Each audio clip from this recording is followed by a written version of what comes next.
The Triennial Act 1641 was an act passed on 15 February 1641 by the English Long Parliament during the reign of King Charles I. The act requires that Parliament meet for at least a 50-day session once every 3 years. It was intended to prevent kings from ruling without Parliament, as Charles had done between 1629 and 1640.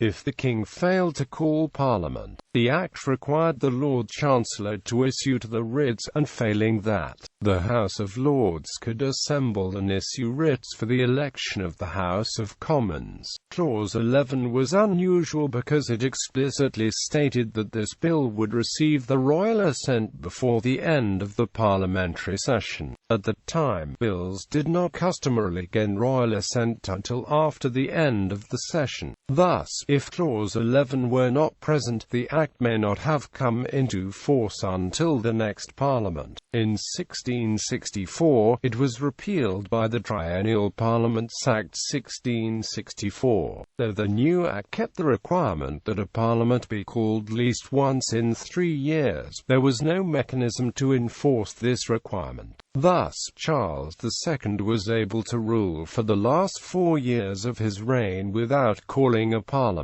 Under the Triennial Act 1694, also known as the Meeting of Parliament Act 1694, Parliament met annually and held general elections once every 3 years. The country now remained in a grip of constant election fever, and loyalties among MPs were difficult to establish, which increased partisanship and rivalry in Parliament.